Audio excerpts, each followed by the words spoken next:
Deku smashes his way to the core of Shigaraki's psyche, but he is not ready for what he is about to see. Ochako is dying and in urgent need of medical care. The world is watching as the final battle rages. Eri wants to use her quirk to help, but it could already be too late. Let's talk about it. You guys know how this works. If you enjoy my MHA videos, you want to see more in the future, leave a quick like and comment for that YouTube algorithm. And if you could do me a huge favor and subscribe right now, it would help me out a lot. In the previous chapter, we saw the memories of Deku and Shigaraki continuing to merge in strange and distracting ways, as Deku tried to force more former One For All users into Shigaraki so that they could keep attacking him from the inside. But despite his best efforts, Deku was only able to transfer one more former user into Shigaraki, the 6th user, N.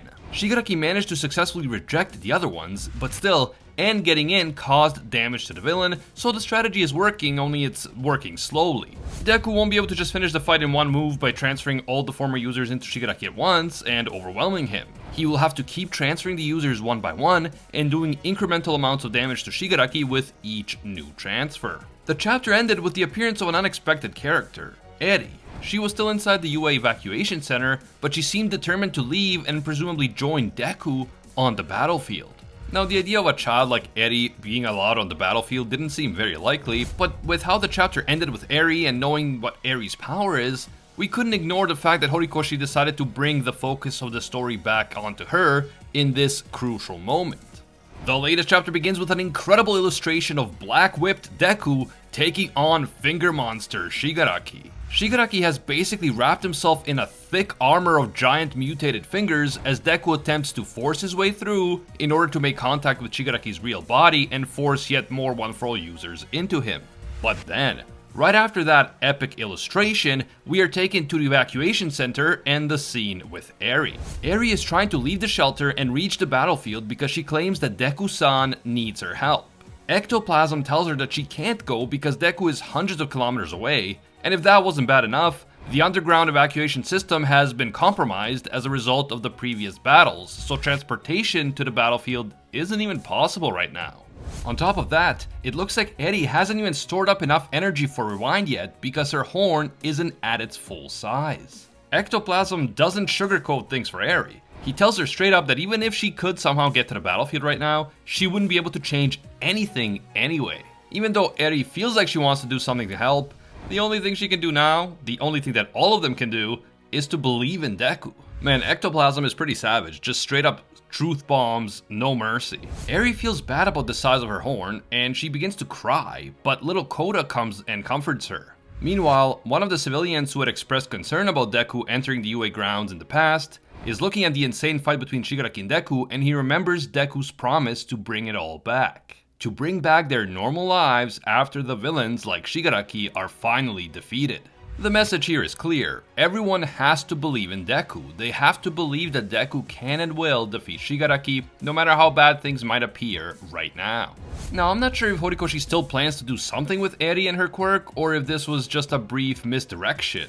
Like, I wouldn't necessarily expect her to be involved in the final battle in any way, but since Hori decided to do an entire Eri cliffhanger at the end of the last chapter, it got me thinking if he might actually be planning to use Rewind again in some way. For example, what if Shigaraki is defeated at the end and he is on the verge of dying, and Eri comes and rewinds him back to Tenko, essentially freeing him from all his trauma and allowing him to start fresh and actually be a good person this time around. That would probably be too happy of an ending, and Eri's rewind might not even come into play again in the story. Hori might have just been messing with us, but it's still fun to think about. I mean, imagine little Tenko attending UA with like Eri and Kota as part of the next generation of heroes. That would be pretty wild. But back to the story. Outside the ruins of the UA, we see a bunch of the heroes leaving the UA structure following its successful crash landing. An injured Monoma is being hauled away on a stretcher as Kaminari and Momo walk together. Momo is helping Kaminari walk and like supporting him as they are watching Deku's battle on Momo's phone. They see that Deku has gone dark again, or at least his appearance is dark after he entered that new form that merges his body with Black Whip. Kaminari then kind of breaks the fourth wall as he asks Momo if she knows about the trope in comics where side characters like him and Kirishima keep saying things like, "I trust that guy no matter what," about the main character. Momo replies that she doesn't really know what he's talking about, and Kaminari says that it's because Momo doesn't read shonen. I mean, at this point, Hori is definitely messing with us with the fourth wall breaks, but I do wonder what kind of stuff Momo does read. What do you guys think? Is she always just reading like scientific books so that she can learn how to create more things with her quirk? Or does she like romance novels or something else? Kaminari feels bad because even though he knows that Deku is probably the strongest hero in the world right now, he still doesn't have that feeling of trust that Deku will win no matter what. He still doesn't have the same feeling of confidence and reassurance as he would have when All Might would say that it's fine now. Kaminari is upset because he wonders if him being worried about Deku means that he doesn't actually trust Deku to win. Is Kaminari somehow hurting Deku's chances of succeeding by not believing in him strongly enough? Believing in the hero is such an important shonen trope, but in real life you do worry about the people close to you, so it's an interesting dynamic to think about. I don't think that Kaminari is being a disloyal friend just because he's worried about Deku. I think that a real friend who cares about you will worry about you in such a difficult situation, but that doesn't mean that he doesn't also believe in you at the same time. Meanwhile, Ochako and some of the injured individuals are quickly being evacuated by air in an attempt to get them medical assistance right away. We are informed that Ochako is on the verge of death, and that she will be arriving at the hospital very soon. Now, we do not see Toga anywhere, neither on the helicopter or just lying somewhere on the ground, so maybe Horikoshi is leaving the door open to reviving her somehow. At this point, it has been implied that she is dead and that she sacrificed her life for Ochako, but until we see the body and get clear confirmation, you just can't jump to conclusions. I mean, not in a shonen manga. We then also see the injured and unconscious bodies of Hawks and Tokoyami, although Hawks is beginning to regain consciousness. Having heard the others talk about Ochako's life being in danger, he remembers how Ochako managed to unite the heroes and civilians back at the UA. As the Deku vs Shigaraki fight continues, we see a brief glimpse of Lady Nagant and Rocklock also watching the battle from a rooftop. When Rocklock asks Nagant why she is willing to help Deku, she says it's because he opened her heart, and because he does the things that the evildoers hate the most. Deku refuses to see the world as black and white. He always tries to surpass expectations and to save everyone, even when that comes at a great cost to himself. And that is what makes everyone want to root for him, and that is what villains are afraid of. Deku refuses to buy into the worldview of the villains. He refuses to play by their rules, the eye for an eye principle, and he always does what he thinks is right in the end, no matter the cost. Back on the battlefield, we see a screaming Shigaraki telling Deku to stay away, as that image of the villain is juxtaposed with the image of his father telling a young Tenko to stay away back when Tenko's quirk first awakened. This is a very interesting detail, since we know that Shigaraki's father is the person whom he hates the most. And yet, here we are seeing that Shigaraki has actually turned into his own father in some ways. As Deku launches another massive punch towards Shigaraki, he suddenly finds himself in front of Tenko's childhood home.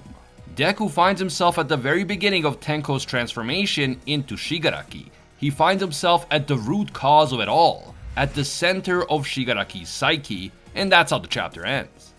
I wonder if this means that Deku managed to land another shot on Shigaraki's real body, and another One For All user managed to enter his body. And that next user is none other than Shigaraki's grandma, Nana Shimura.